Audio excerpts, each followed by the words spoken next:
2026 के शुरुआत से ही वायरल बयानों की झड़ी लग गई। बांग्लादेशी खिलाड़ी मुस्तफिजुर रहमान को खरीदने पर नेताओं के विवादित बयान सामने आए तो उत्तराखंड में कैबिनेट मंत्री रेखा आर्य के पति ने बिहार की लड़कियों को लेकर आपत्तिजनक बयान दिया। आपको सुनवाते हैं सिलसिलेवार तरीके से सभी के बयान। रहमान जैसे खिलाड़ी भारत में खेलने आएंगे तो एयरपोर्ट से बाहर कदम नहीं रख पाएंगे, हम दावे के साथ कह रहे हैं। समझना चाहिए शाहरुख खान जैसे गद्दारों को कि जिस तरीके की गद्दारी आप देश के साथ कर रहे हैं, आपको यहां तक अगर आज पहुंचाया तो इस देश के लोगों ने पहुंचाया। आपको अगर पैसा मिलता है तो यहां के देश के लोगों से मिलता है, लेकिन आप उस पैसे से देश के साथ गद्दारी करते हैं। आप कभी पाकिस्तान को चंदा देने की बात करते हैं, कभी रहमान जैसे खिलाड़ियों को खरीदने की बात करते हैं। ये देश में अब नहीं चलेगा, इन गद्दारों की देश में कोई जगह नहीं रहेगी, ये मैं कहना चाहता हूं। शाहरुख खान उनको समर्थन कर रहा है, किनको बांग्लादेश वालों को और पाकिस्तान वालों को। तो मैं उससे कहना चाहेंगे कि जैसे जो क्रिकेट खिला रहा कि खाता है हिंदुस्तान का बजाता पाकिस्तान का, तो इसको पाकिस्तान भेजना चाहिए। तो जो भी इसकी जीप काट के लेके आएगा मैं उसको 1 लाख रुपए इनाम देंगे। तुम कितनी उम्र के हो बेटा? तो नौजवान ही हो, शादी भी नहीं हुई तुम्हारी। हाँ तो नौजवान है, ऐसे 5 लोग इकट्ठे करके तो बेटा शादी बुढ़ापे में करोगे। हम लोग 3-4 बच्चे हो जाते हैं। लड़की हम तुम्हें के बाद बिहार से ले आएंगे, बिहार में 20-25 हजार रुपए मिल जाती है। हाँ चलिए तुम मेरे साथ, हम तुम्हारी शादी कराएंगे। घोषणा कर रहे हैं इनकी। तो अभी आपने सुने साल की शुरुआत के 2 दिन के वायरल बयान। अब आपको 2025 के वो वायरल बयान सुनवाते हैं जो देश भर में सुर्खियां बने हुए हैं। सुनिए।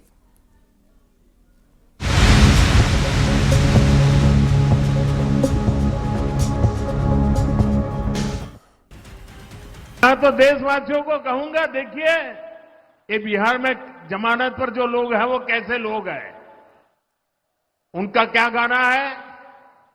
भैया के आबेदे सत्ता, भैया के आबेदे सत्ता, कट्टा सटा के उठा लेब घरवा से। आरजेडी वालों का एक गाना है, आएगी भैया की सरकार। क्या बोलते हैं? आएगी भैया की सरकार, बनेंगे रंगदार। आप सोचिए, ये आरजेडी वाले इंतजार कर रहे हैं कि कब उनकी सरकार आए और कब अपहरणीय रंगदारी, ये पुराना गोरख धंधा फिर से शुरू हो जाए। कि पहले मेरी बात का आप जवाब दीजिए, मैं सुनना चाहता हूं। आपकी मुंसफी से संसद नहीं चलेगी। मेरे यहां बोलने का क्रम मैं तय करूंगा, इस तरह से नहीं चलेगी संसद। मान्यवर, उनको धैर्य रखना चाहिए, उनको धैर्य रखना चाहिए मेरा जवाब सुनने का। इनकी एक एक बात का जवाब मैं दूंगा, मगर मेरे भाषण का क्रम वो तय नहीं कर सकते, मैं करूंगा, क्योंकि मैं बोल रहा हूं। मन गांधी जी के 3 बंदर थे। गांधी जी ने तो उनको उपदेश दिया था, बुरा मत देखो, बुरा मत सुनो और बुरा मत बोलो। लेकिन आज इंडी गठबंधन के 3 और बंदर आ गए। ये 3 बंदर पप्पू, टप्पू और अप्पू के नाम पर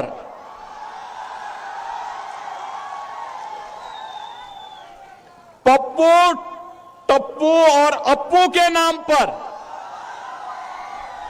पप्पू सच बोल नहीं सकता, अच्छा बोल नहीं सकता, टप्पू अच्छा देख नहीं सकता और अप्पू सच सुन नहीं सकता। साइड से कोई डॉक्यूमेंट या कोई प्रेस नोट या कोई ऐसी बात आई है या कि कहां से खबर आई? सोर्सेज बता रहे हैं, सूत्र बताते हैं, हम उस सूत्र को मूत्र समझते हैं। वेस्ट जो होता है ना, ये वो है। उस समय 2700 वोट से हारे थलन, हम प्रयास के लिए जीत गए। इस साल वो मात्र 1600 वोट से हार रहा। दुर्भाग्य हमारे है, उनका का दिमाग हो गए, हमरा से बात नहीं करें, सीधे मैदान छोड़ के भाग गए। एटम बम से बड़ा हाइड्रोजन बम होता है नहीं होता है? माधवपुरा में हमने एटम बम दिखाया था। बीजेपी के लोगों तैयार हो जाओ, हाइड्रोजन बम आ रहा है।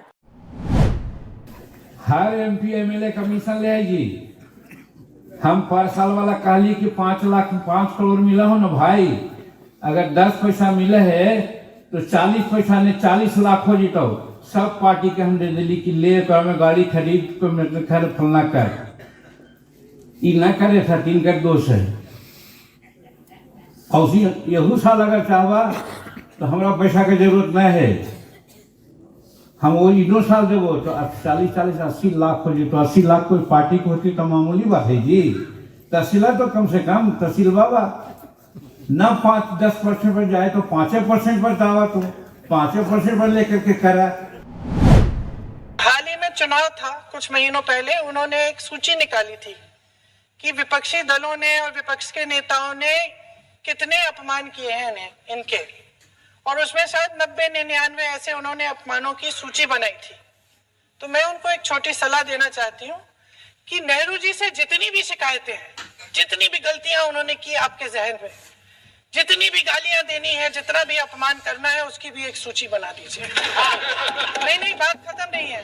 999 अपमान, 9,999 अपमान, सूची बना दीजिए और फिर हम एक समय निर्धारित करते हैं। जैसे हमने 10 घंटे आज वंदे मातरम पर हमने बहस किया है ना। ये एच बॉम्ब तो नहीं है, एच बॉम्ब आ रहा है, हाइड्रोजन बॉम्ब आ रहा है। ये एक और उदाहरण है वोट चोरी का। पिछली बार मैंने आपको एडिशंस के बारे में बताया था, ये हम आपको डिलीशंस के बारे में दिखा रहे हैं। आपने देखा होगा, जब भी पर्व और त्योहार आते थे उत्पात शुरू हो जाती थी। अब उत्पातियों और उपद्रवियों को पता लगेगा कि 7 पीढ़ियां याद आएंगी उनको, क्योंकि कभी कभी बुरी आदतें जाती नहीं लोगों की, तो उसके लिए उनकी डेंटिंग पेंटिंग करवानी पड़ती है कायदे से, जिससे उनकी बुरी आदतों को हम ठीक कर सके। और यही डेंटिंग पेंटिंग आपने देखा होगा कल बरेली के अंदर, मौलाना भूल गया कि शासन किसका है। वो ये मानता था धमकी देंगे और हम जबरदस्ती जाम कर देंगे। हमने कहा जाम नहीं होगा, कर्फ्यू भी नहीं लगेगा, लेकिन कर्फ्यू का सबक तुम्हें ऐसा सिखा देंगे कि तुम्हारी आने वाली पीढ़ी दंगा करना भूल जाएगी। एक परिवार में एक व्यक्ति को आरक्षण मिलना चाहिए, जब तक कि मेरे बेटे को कोई ब्राह्मण अपनी बेटी दान नहीं करते या उससे उसका संबंध नहीं बनाते। केवल आर्थिक आधार की अगर बात है तो आने वाले टाइम पे देख लेना, लोग फिर जल्दी शादियां करना शुरू कर देंगे। क्योंकि अब लड़कियां लाते हैं 25 साल की। अब 25 साल की लड़की 4 जगह वो मुंह मार चुकी हो। हमारे गांव देहात में जब किसी बात को टालना, हल्के फुल्के अंदाज में खत्म करना होता है, तो लोग पारंपरिक तौर पर कहते हैं, जैसे उदाहरण के तौर पर बता, हमारे भोजपुरी में कहा जाता है कि फलानवा यह कहले बना, कुछ और ना ही कहला सना, चला ही बतिया छोड़ दे, तो उसको कर दिया जाता है, इस तरीके से बोला जाता है। अगर उस आबादी की लैंड पर या किसी सरकारी लैंड पर कोई माफिया कब्जा करके जबरदस्ती उसको मॉल बना करके या कोई वसूली का अड्डा बना करके उसके माध्यम से अनैतिक और अवैध गतिविधियों का संचालन करके कोई छांगुर जैसा व्यक्ति वहां पे अनैतिक गतिविधियों का संचालन करेगा, तो उसमें बुलडोजर भी चलेगा, उसको भी कोई रोक नहीं सकता। लास्ट टाइम जब बांग्लादेश के अंदर हो रहा था सबसे ज्यादा बोलने का काम किया, और प्रियंका गांधी को प्रधानमंत्री बनाइए ना, फिर देखिए कैसे जवाब देती है इंदिरा गांधी की तरह। जैसे पाकिस्तान के 2 टुकड़े करके हाथ में देकर आई थी ना इंदिरा गांधी, ऐसी ही प्रियंका गांधी ऐसा इलाज करके आएगी कि ये भारत विरोधी अड्डा नहीं बन पाएगा। आणि त्यामुळे मग एक असा विषय निघाला की मग मोदींनी का मान्य केलं, पहिल्या दिवशी आपला संपूर्ण पराभव झाला। 7 तारखेला जे हवाई युद्ध अर्ध्या तासात झालं त्यामध्ये आपला टोटल पराभव झाला, हे कोणी मान्य करो अगर न करो। आणि त्यामुळे त्या दिवशी भारताची जी विमानं पडली त्या दिवशी सगळा भारताचा एअरफोर्स हा ग्राउंड झाला, त्यानंतर एकही विमान उडलं नाही। और क्या बोलूं, चल मैम प्रिविलेज मोशन आपके खिलाफ लाने की तैयारी की जा रही है, इस पर क्या कहना चाहिए? जब आएगी देखा जाएगा, ऐसी क्या परेशानी है। देखो, बांग्लादेश में एक दलित नौजवान को कैसे जला दिया गया। आप लोग गाजा पट्टी में होने वाले किसी भी उस पर आंसू बहाते हैं, लेकिन आपकी जवान से एक शब्द नहीं निकल रहा है, क्योंकि एक दलित नौजवान मारा गया बांग्लादेश में, और उस नौजवान के मरने पर आपकी जवानी सिल चुकी है। बांग्लादेश में परसों हिंदू को जिंदा सड़क पे जलाया, चौराहे पर, बांग्लादेश में। क्यों जलाया? क्योंकि वो हिंदू था। यदि तुम आज नहीं जगे, तुम भी भारत में जलाए जाओगे। जिसका वोट होता है वही भारत का नागरिक होता है, और जो भारत का नागरिक होता है उसी को अधिकार मिलता है वोट डालने का। ये सोची समझी रणनीति, साजिश, षड्यंत्र है कि एसआईआर के बहाने ये लोग एनआरसी कर रहे हैं। भारत ने तय कर लिया है, खून और पानी एक साथ नहीं बहेंगे। अब देशवासियों को भली भांति पता चला है कि सिंधु का समझौता कितना अन्यायपूर्ण है, कितना एक तरफा है। भारत से निकलती नदियों का पानी दुश्मनों के खेत को सींच रहा है। कोई भी बचने नहीं पाएगा। जो भी अपराधी होगा, ये तो मैं जानता हूं आपकी पीड़ा को, क्योंकि जब सरकार की कार्रवाई अपने अंतिम उस तक जाएगी तो आप में से बहुत सारे लोग फतिया पढ़ने के लिए जाएंगे वहां। तो आपको फतिया पढ़ने के लायक भी हम नहीं छोड़ेंगे, तब तक ऐसी कार्रवाई हम कर देंगे। तो अगर धारणा है कि हम मुस्लिम विरोधी है, तो जैसा मैंने कहा, संघ को दरवाजा नहीं है, खुला काम है। कभी भी आकर आप अंदर आकर देख सकते हो, अंदर से देख सकते हो। और ऐसा कभी आपको दिखा कि संघ मुस्लिम विरोधी है तो आप ऐसी राय बनाइए, नहीं दिखा तो अपनी राय बदलिए। जैसा तय किया था वैसी कार्रवाई की और पाकिस्तान कुछ नहीं कर पाया। 22 मिनट में 22 अप्रैल का बदला निर्धारित लक्ष्य के साथ हमारी सेना ने ले लिया।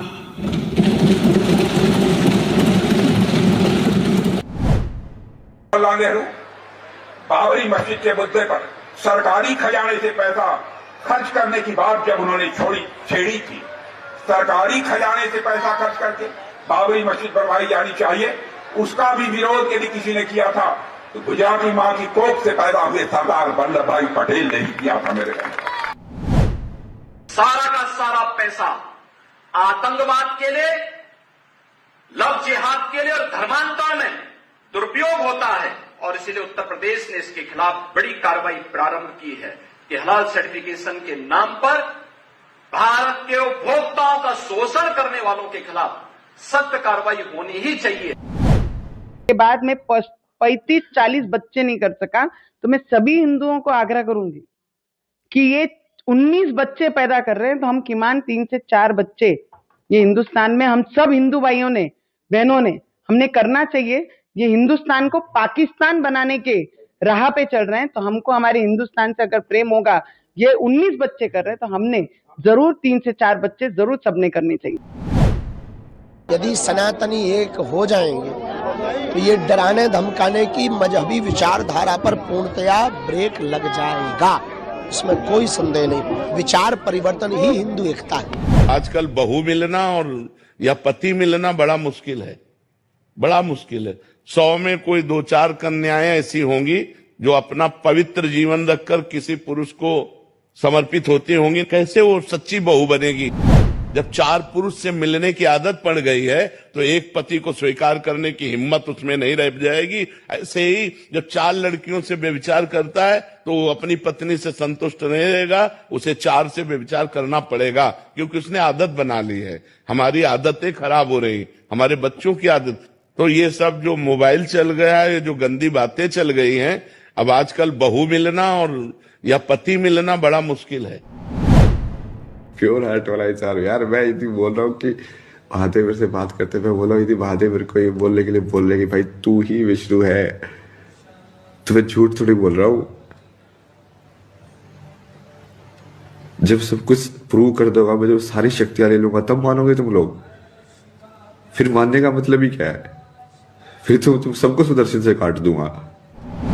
अभी तक हमको ये सिखाया जाता था कि अगर लोग एडुकेटेड होगा एक्सट्रीमिज्म नहीं रहेगा, लेकिन आपने देखा कि एडुकेटेड होने से और डेंजरस हो जाते हैं और डॉक्टर बनने से और ज्यादा डेंजरस हो जाते हैं। इसीलिए जो व्यक्ति का जो कलर है वो कलर कभी सेंस नहीं होता है। जो लोग वंदे मातरम नहीं गाते हैं वो लोग कभी भी भारतीय नहीं हो सकता है।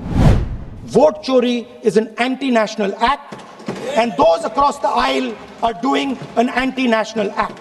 Everybody says to us, India is the biggest democracy. Actually, I was thinking today, we're not just the biggest democracy, we're the greatest democracy. कि राहुल गांधी किंग कर्तव्य विमूढ़ हैं, उन्हें ट्रीटमेंट की आवश्यकता है। विदेश में जाकर के वो भारत की निंदा करते हैं, सरकार की, मोदी की निंदा करते करते वो भारत की निंदा करने लगते हैं। ये वो भारत है जहां सुई भी विदेश से आया करती थी, और आज भारत कहां से कहां पहुंच गया, कहां ब्रह्मोस हम लोग चंद्रलोक तक पहुंच गए हैं।